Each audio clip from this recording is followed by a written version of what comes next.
Hello everyone. Today we are going to discuss applying our ideas of Newton's first law, or balanced forces and constant velocity, with objects on an incline. So here's our first of two examples. We've got this box sitting on a frictionless incline at angle theta. Now, how did we make the box and the incline frictionless? I don't know, but it is. Okay? Really smooth, if you will. So let's start out by drawing a system schema of the box so we can see the interactions.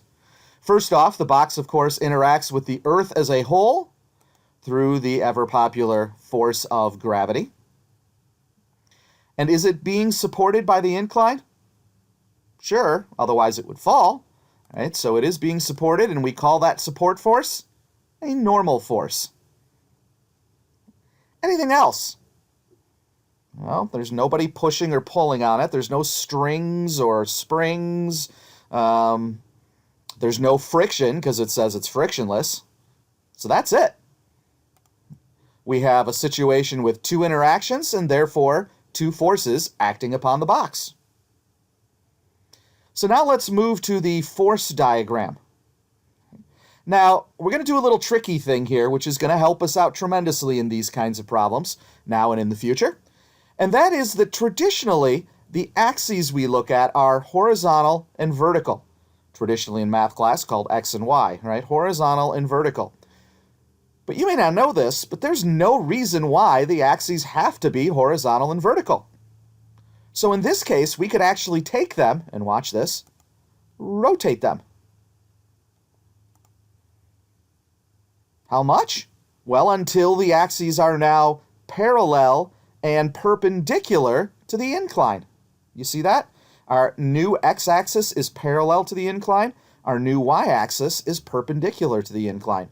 So we rotate them again until they are parallel and perpendicular to the incline. In fact, the concept builder guy even calls them that, right? It says parallel and perpendicular. Now, why would we bother to do that? Well, it's because of the motion, really. The motion of this box is either, if it moves at all, is either going to be up or down the incline, right? And that's not horizontal nor vertical, that's both. But by rotating our axes, the motion is now completely along the parallel x-axis. In other words, we can treat the motion as if it is one-dimensional, up or down the incline. That makes things a lot easier. So then instead of talking about how fast the box is moving horizontally and how fast the box is moving vertically, we can just talk about how fast the box is moving up or down the incline. One-dimensional motion. All right? So that is why we tend to rotate the axes when we have an object moving up and down inclines.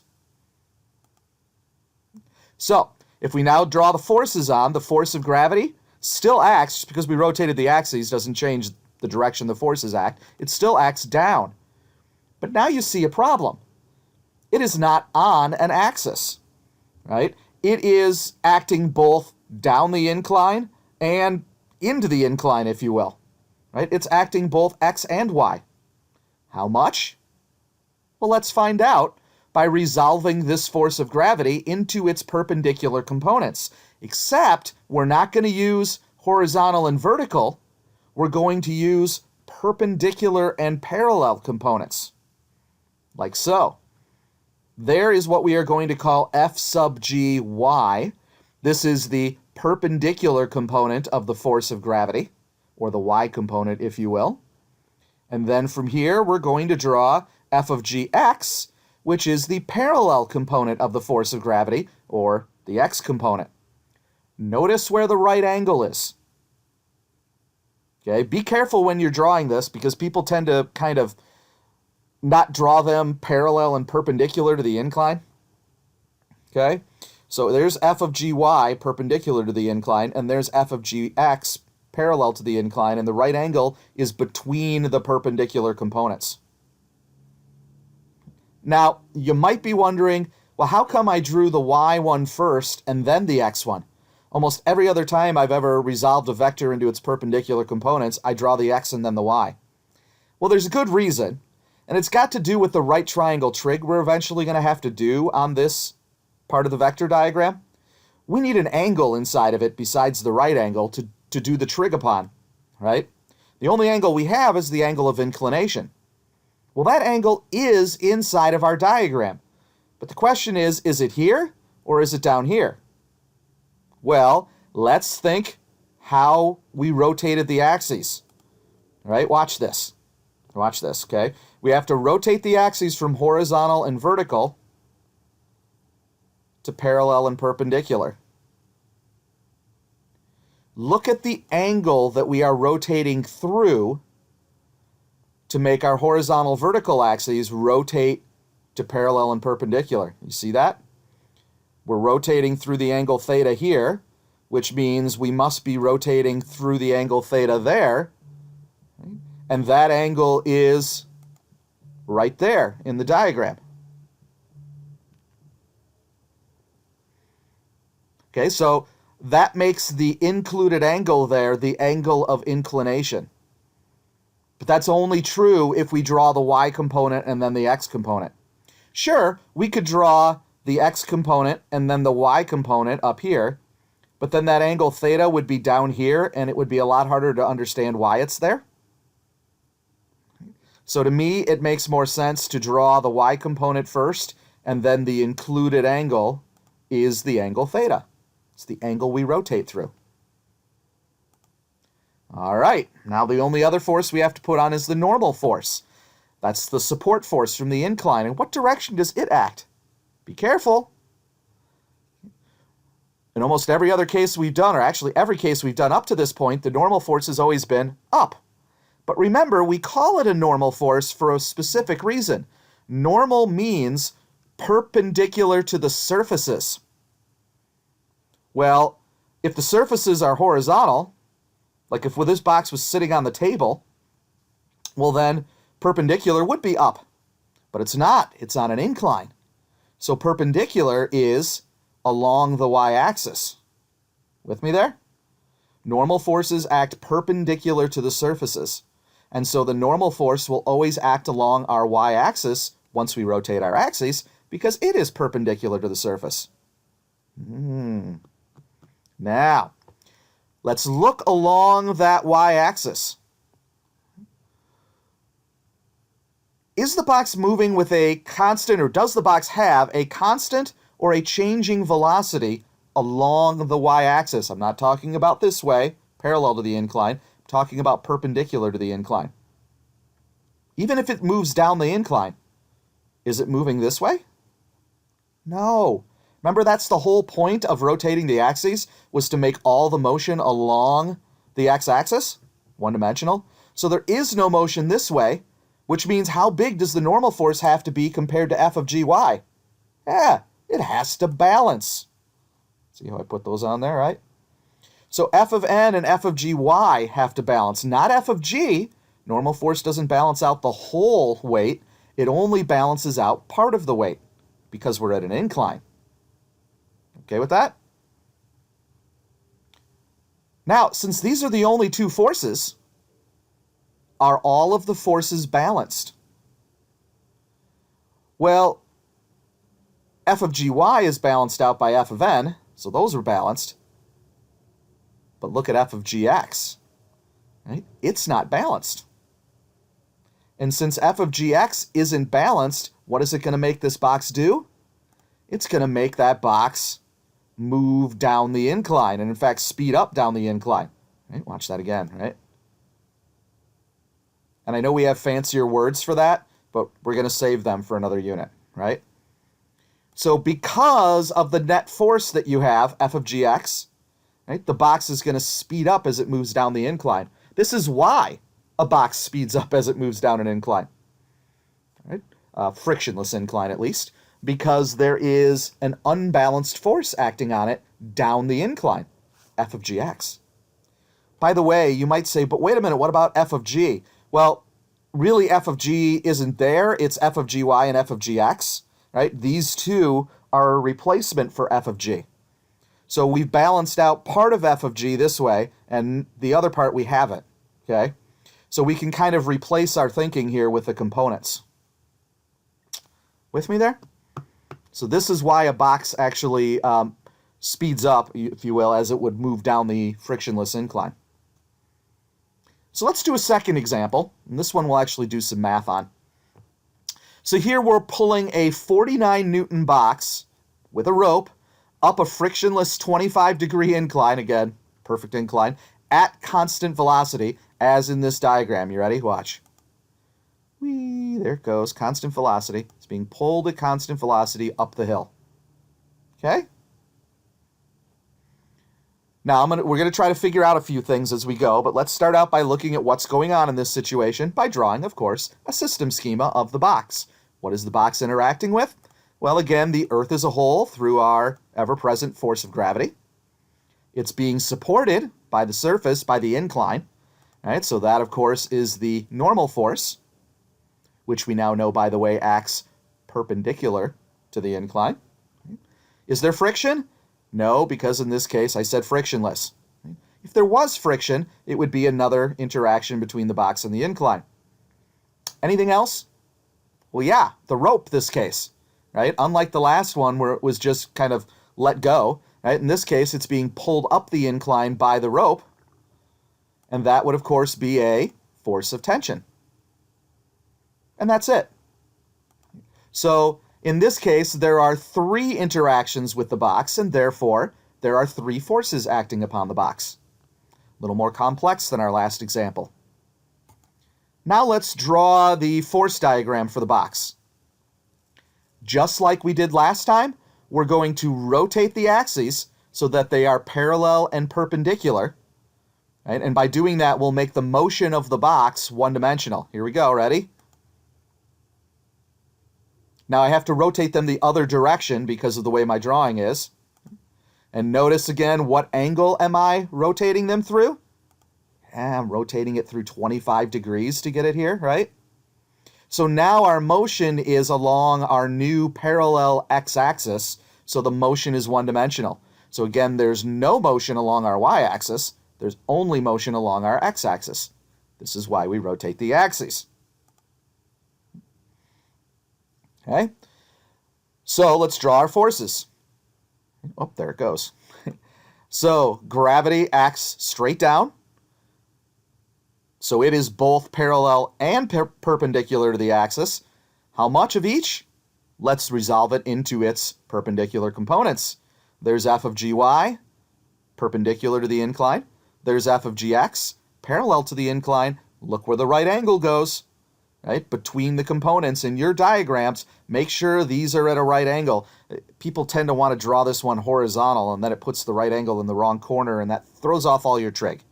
Right? So remember, these are perpendicular components that you're drawing. And then we know that the included angle is the 25 degrees because that's how much we had to rotate the axes. We have a normal force, which acts perpendicular to the surfaces. Is it moving along the y-axis? No.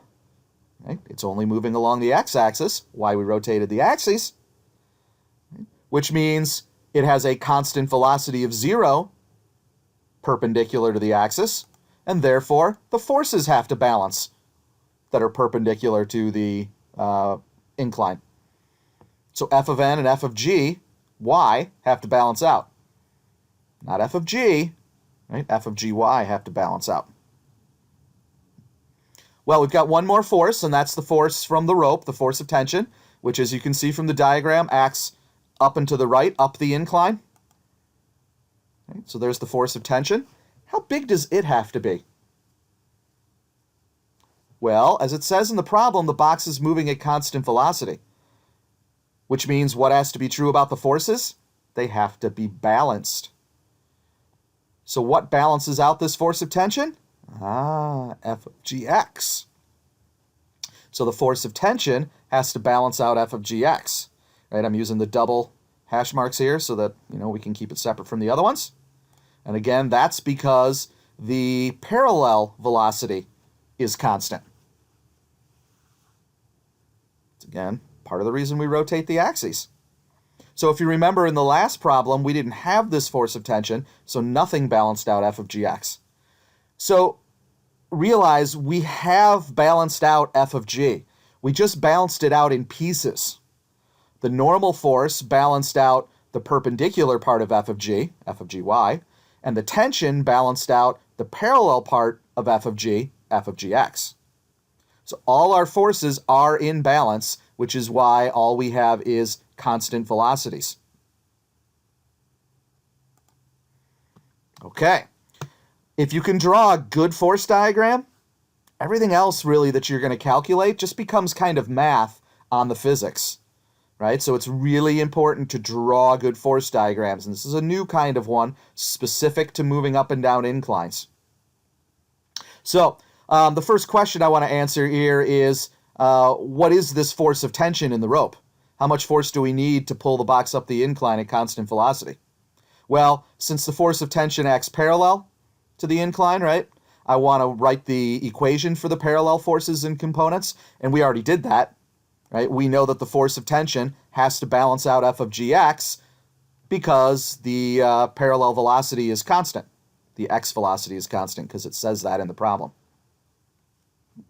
So if I want to figure out the force of tension, I just have to figure out f of gx, right? But I don't know f of gx, but I can find it, right, from f of g and the angle. Notice that f of g is the hypotenuse of this vector diagram, right, and this is the angle.